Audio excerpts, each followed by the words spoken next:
Today we're going to be talking about one of the 3 or 4 biggest games in the history of the WNBA. The passing of the torch moment between the GOAT and who some people believe is going to be the future GOAT. And look, I'm not saying she will be, mainly because I think A'ja Wilson is on track to being the future GOAT, but Caitlin Clark could be there. A mixture between Sue Bird and Breanna Taurasi? Like, that's a damn video game character. Before we get on to it, if you guys are new to the channel, subscribe. Thank you guys so much for 15,000 subscribers. Like, even if we get somehow 15.3k by the end of the day, that'll be insane. But we literally hit 900 subs yesterday. Absolutely crazy. Thank you guys so much for all the support recently. But anyway, now let's go on to this right here. So, this was the key point of the game. This was the absolute key point. As you can see with Caitlin Clark, she drives in. They're down 15 points at this stage. She kind of hesitates. And I remember seeing awful coaching. Like, this guy, he is the most outcome-based channel I've ever seen. Entertaining, sure, but I've never seen more outcome-based assessment ever. So if you see this play right here, they're coming in, they're driving in, and you look what, this is what awful coaching said to do. Kelsey Mitchell, who is a lights-out shooter, awful coaching was like, Copper needs to step over to here to stop Caitlin Clark's help. Or stop Caitlin Clark's drive. It's like, no, the threat is the corner. You don't help strong side. Especially in a professional basketball. You do not help strong side. Realistically, the right play would have been for Brittany Griner to help over. Either way, it doesn't matter. Caitlin Clark goes in. Good score through contact. And then they push. Kaya Copper is so tired that she doesn't really know what to do. She had been exhausted up to this point. Tries to get it to anyone. Breanna Taurasi deep 3. Caitlin Clark dribbles the ball. Pushes the floor. This is the tempo that this team wants to play at. This is the tempo. Suddenly you're seeing they're all out of position. You've got Natasha Cloud guarding a big right here. And then Aaliyah Boston comes in and misses the layup. And Melissa Smith scores. You see that play right there? From 40-53 to Indiana taking the lead. That is the only play that Caitlin Clark did not score or assist on in that run. That was the only play she didn't score or assist on. And she would have assisted, but the shot where she could have assisted was missed, and then a rebound went in. So an entire play that she should have gotten an assist on. So that's why I don't like box score assist numbers, because that obviously doesn't go as a box score assist number. It goes as an offensive rebound, Liz Smith, missed shot for Aaliyah Boston. So if you're just looking at the box score, you can't see the fact that that whole play was set up by Caitlin Clark. Next possession right here. And you got to give credit where credit's due. Caitlin Clark did not do a bad job on Natasha Cloud. Like, Cloud is a really good point guard. You can see going under the screen because she's not a threat to shoot too much from deep. Caitlin Clark gets clocked in the face with an elbow by Brittany Griner.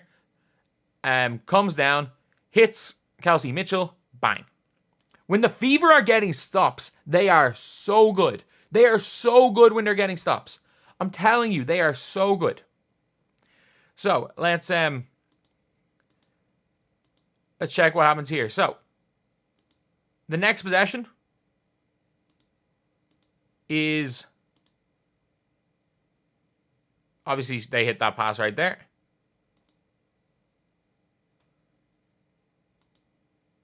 So, it's 45-53.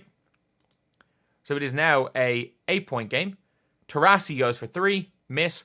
Caitlin Clark rebound. And most of the time when Caitlin Clark rebounds, she gets an assist or a shot. Runs in transition. You cannot play better defense than Natasha Cloud does right here. By the way, that's a foul. That's potentially a foul. Like, the hits on the arm, I would say Caitlin Clark definitely exaggerated the fall, but it's probably a foul. Watch Natasha Cloud. I've seen people break down being like, how do you guard Caitlin Clark like that? I'm sorry. If you are a defensive player in this scenario right here, and you push forward on Caitlin Clark is going to burn you.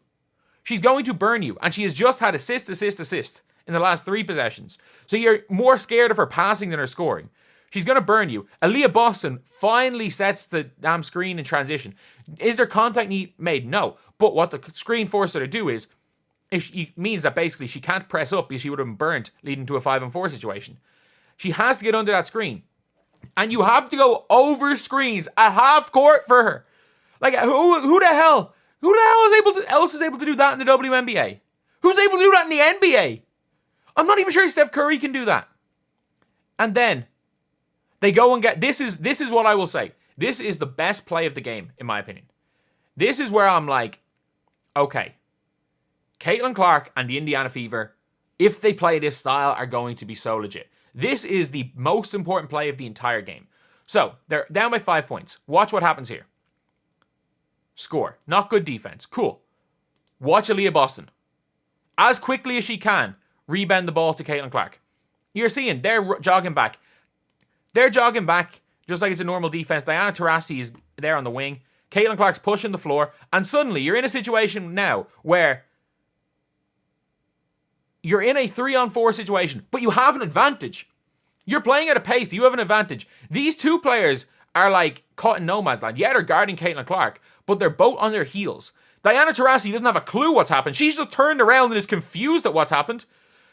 Like, look, Christy Wallace is cutting back door. Breanna Stewart focused on Caitlin Clark. Breanna Stewart does not even realize that Christy Wallace is cutting back door. Taurasi still thinks Christy Wallace is on the wing. And suddenly, by the time she realizes, oh crap, my man's gone back door, it's a wide open layup. And fair play to Christy Wallace. She actually made the open layup. I was surprised. I was surprised that she made that open layup. But that is the most important play of the game. That is the most important play of the game for that entire situation. Is that a score went in. Aaliyah Boston, there was no like, at the start of the year, oh, score goes in. Let's just inbound. Let's just inbound. And like, this is literally how, obviously it's a weird anecdote, but the team that I'm assistant coach for, we're in the second tier in Ireland. There was like relegation out of the tier, and there was a game that we played against a team that was kind of behind us in the league and in a relegation battle. And we thought like, okay, cool. We're pushing for the playoffs. We're going to beat this relegation team. That is how they beat us. Our guys, every time we scored, our guys were like expecting, okay, to score. We can take a split second. They just inbounded the ball and launched. Almost like Chino Hills type situation. But if you can manage to create a fast break opportunity, or a transition opportunity, maybe not even fast break, a transition opportunity of conceding a basket, you're going to be scary. Transition is one of the best ways for players, is one of the easiest ways for players to score, and you're going to get constant good looks with Caitlin Clark being that orchestrator. That was an unbelievable play. And obviously they just hit a bunch of shots here, and coming back, shout out Kelsey Mitchell. And then down the stretch, you got to give credit where credit's due to this play possession right here. So, is the 72-75? Is it this one here? No, so that's where the thing happened. The 72-70, or the 75 one was the flagrant foul where they went around Katie Lou's neck. This possession right here, you got to give a massive shout out to Aaliyah Boston. This is the turnaround of the game. So they run an Iverson cut for Kelsey Mitchell. She goes and dribbles in a circle. Good job picking up her dribble. She didn't go back like Erica Wheeler. But this possession right here, you can see the defense. Everyone just focused on Caitlin Clark. Brittany Griner is in a position where Aaliyah Boston's wide open. All 5 players staring at the ball. Like, when everyone talks about help defense growing up playing basketball, it's always look at the man, look at the ball. All 5 players here are taking the ball. And you can see just with the way the gravity is. Natasha Cloud is in there. They're almost like they're playing a zone. So after this dribble right here, honestly, Brittany Griner now has to make a choice. Because Natasha Cloud is not going to drop back on Alyssa Smith. Griner has to now make a choice. Either I'm going to guard the corner, or I'm going to stand under the basket and stop Alyssa Smith. She's Brittany Griner. She doesn't have the foot speed to get out to Aaliyah Boston, so she makes the right decision and kind of chills there to stop the pass to Alyssa Smith. And the fact is that she has to make that decision, because even though Natasha Cloud is right there, Caitlin Clark has the ability to throw that pass from here with her arm stretched out to Alyssa Smith in this position right here. So you have to respect it. And now, Cloud has a step up. Actually, Griner is trying to like almost pretend to step in. She's actually guarding nobody. I didn't even realize she's guarding nobody. The pass that Alyssa Smith was on as well. But Caitlin Clark hits a wide open Aaliyah Boston. Griner with momentum going towards the middle is never going to be able to recover. Aaliyah Boston steps up, bang. And then obviously, late on in the game, it was the Kelsey Mitchell show. Late on in that game, it was the Kelsey Mitchell show. But the reason they won that game, I'm telling you, is the open looks generated by number 22 right here. And this is where you can tell the good players from the great players. The great players, when they're not shooting well, can still win you a game. A good player, and I'm like, again, I don't want to use this example because Kelsey Mitchell just won them the game yesterday. Kelsey Mitchell's a real good player. A good player can go get you buckets. A good player can win you a game. A good player, when they're playing well and they're on form, can win it for you. And I'll say it. I'll even use a Team USA example player. And this is what I mean, like a real damn good player. Jewel Lloyd. Jewel Lloyd. On her day, Jewel Lloyd can win you a game. When she's shooting well, she can be the best player on the floor in a game against literally anyone, including an Asia Wilson. She can look like the best player on the floor. But when she's not on her day, not that she's going to be a detriment to her team, but it's unlikely that she's going to be a potential reason that her team wins a game if they win a game, not on her day. But Caitlin Clark, when she's shooting badly, suffering from migraines, is still somebody that is drawing all the gravity, is an extremely unselfish player, and will free up her teammates for easy looks for 40 minutes. There's no player that can make other players better. That is just absolute BS. That's basketball talk from people that don't understand the game. But what you can do in that point guard role is make the game easier. You can get your players easier looks.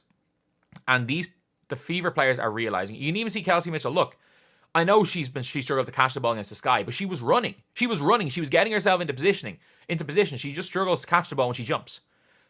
But you could see even there with the three-pointer she shot in the break. They're now looking to run. They're looking to cut. It's not going to come straight away, and it's not going to come with this group of players. This Indiana Fever team, the way they're currently constructed, are at best the 7th seed. They are not one of the best teams in this league. But you know what they are? They have a few elite players. They don't have a good coach. They don't have a good GM. They don't have a good backroom staff. But you know what they have? They have number 22. They have number 22. And they have a great pick and roll partner for her in Aaliyah Boston. Aaliyah Boston's touch is exceptional. And I'm telling you, Aaliyah Boston with a full off season where she doesn't kind of almost underestimate the off season because like it was very clear she didn't show up in great shape. But Aaliyah Boston, the fact she's playing now and she's just playing her way into shape. A good off season for Aaliyah Boston. These are the most dangerous 1-5 partner. This is the most dangerous 1-5 partnership in the league. I'm not going to say best 1-5 partnership in the league because there are some damn good ones. Especially like Vandersloot / Ionescu and Jonquel Jones. But if we want to talk about danger, they're the most dangerous. The most dangerous player in this league is number 22. Is she the best player in the league? Sorry. The most dangerous guard in this league is 22. Is she the best guard in the league? No. I think at her position, I believe she's the best because, again, Chelsea Gray's not healthy. And I think Ionescu right now is better than Caitlin Clark is right now. But if you want to just talk about who is the most dangerous player in this league because of what they can do with the ball, the gravity, like with the ball in their hands, there is nobody that would be as scary for opposing teams as Caitlin Clark. Because you've got to give up something. You can't guard everything. And the fact is that her teammates all are stepping up. You've got Temi Fagbenle, Temi Fagbenle is her first time in the WNBA in the guts, 5-6 years since she's been in the league. Temi is a vet who's barely played any WNBA minutes. She's looking like she's going to be there in the league for as long as she wants because of the way she's playing with Caitlin Clark. Aaliyah Boston, Caitlin Clark 1-2 combo. The amount of wide open, easy shots Aaliyah Boston's getting. Aaliyah Boston's only averaging like 13 points a game. But if you take out the first like 7 or 8 games where she struggled, she's putting up near 20 throughout the last 10 or so games. So she's having her best stretch of her career, despite the fact that she's probably not in as good shape as she was in last year. She's not touching the ball as much as she did last year. And a lot of it is because of the gravity. Nalissa Smith is really starting to step up and score. If only she knew how to play. If only she was willing to just get into position and put her hands up sometimes. But she's almost like she won't make contact on defense, just wants to block shots. One of the worst defenders I've ever seen. But she's starting to score. Kelsey Mitchell's Kelsey Mitchell. And like even Christy Wallace is getting some easy buckets. The fact that even Christy Wallace is scoring is a testament to the gravity that Caitlin Clark has. And it was the reason they won that game. They had 2 spells in that game. Like, yeah, Kelsey Mitchell closed out that game. That's fine. And honestly, if you're looking for an isolation score, I think Kelsey Mitchell probably should be the closer because she's the best isolation scorer on this team. Just like Kobe Bryant was the best isolation scorer, even when Shaq was, even the first year to three-peat, when Shaq was without question the best player in the world. Kobe was still that closer. When Giannis played with Chris Middleton, it was Chris Middleton a lot of the time who was the closer.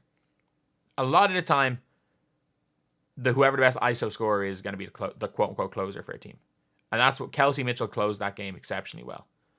But the reason they fought their way back into that game at the start, and the reason they fought their way back into that game in the third, as well as a lot of the reason they won the game. Heck, the possession after she kicked to Aaliyah Boston for the corner three, Caitlin Clark ran the break and hit Katie Lou for the wide open layup where she got clotheslined for the flagrant.